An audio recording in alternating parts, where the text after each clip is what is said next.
आज महात्मा क्रांतिबा ज्योतिबा फुले यांचा स्मृती दिवस आहे आणि महाविहार परिवाराच्या वतीनं आम्ही सर्वांनी त्यांना अभिवादन करण्यासाठी या ठिकाणी आम्ही एकत्र जमलेले आहोत। महात्मा ज्योतिराव फुले यांच्या जीवनाचा जो सार आहे तो सार आहे म्हणजे त्यांना समस्त भारतीयांनी आमच्या सामाजिक क्रांतीचे जनक म्हणून त्यांचा गौरवान्वित केलेला आहे। बाबासाहेब आंबेडकरांनी महात्मा ज्योतिराव फुलेंना आपल्या गुरुस्थानी मांडलेला आहे। बाबासाहेब म्हणाले, माझे 3 गुरु आहेत। पहिले गुरु आहेत तथागत गौतम बुद्ध, दुसरे गुरु आहेत कबीर आणि तिसरे गुरु आहेत महात्मा ज्योतिराव फुले। 1937ला जेव्हा ब्राह्मणेतर चळवळ काँग्रेसमध्ये विलीन झाली, केधे आणि जवळकर हे जेव्हा काँग्रेसमध्ये गेले त्यावेळेस बाबासाहेब आंबेडकरांनी स्पष्ट समाजाला इशारा दिला, तुम्ही कुठेही जा, कुणाला कुठेही जाण्यासाठी काही बंधन नाही, मात्र मी फुलेचा अनुयायी आहे आणि मी मात्र फुलेच्याच मार्गाने जाणार आहे।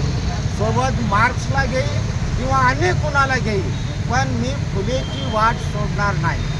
आणि म्हणून बाबासाहेब आंबेडकरांची समतामूलक चळवळ, परिवर्तनवादी चळवळ, या परिवर्तनवादी चळवळीचे ज्योतिराव फुले आज एक कुलदैवत बनलेले आहे।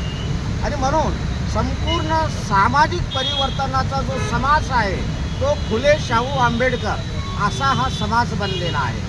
फुले शाहू आंबेडकर एक समाज बनलेला आहे, पण अजूनही एक समाज नाही। हा जरी समाज बनलेला असला तरी फुले शाहू आंबेडकर अजूनही एक समाज बनलेला नाही। आणि म्हणून फुले शाहू आंबेडकर एक समाज बनलेला आहे, पण अजूनही समाज नाही।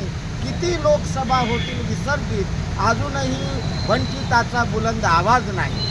आणि म्हणून वंचिताचा बुलंद आवाज करण्यासाठी फुले शाहू आंबेडकरांना मानणारा वर्ग याची बेरीज होणं, याचा गुणाकार होणं आणि हा बहुजन समाज तयार होणं हा फुलेंच्या विचाराचा सार आहे।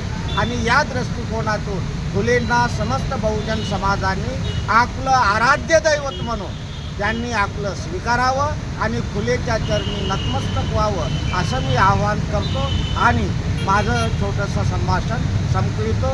फुलेंच्या या स्मृती दिनानिमित्त सावित्रीमाई फुलेंचं देखील गुण गौरव आणि पुण्यस्मरण होणं आवश्यक आहे।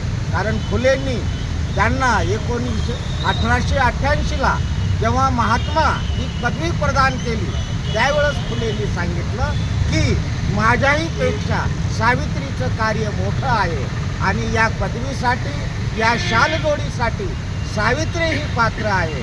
आणि म्हणून सावित्रीमाई फुलेचा आणि क्रांतीवीर ज्योतिबा फुलेंचा विचार समाजातल्या, घराघरातल्या, तळागाळातल्या, तळ भारतामध्ये तो पसरावा आणि परिवर्तनाचा नवीन विचार पुढे यावा एवढं आवाहन करतो आणि सर्वांना सप्रेम जय भीम करतो। जय भीम, जय भारत।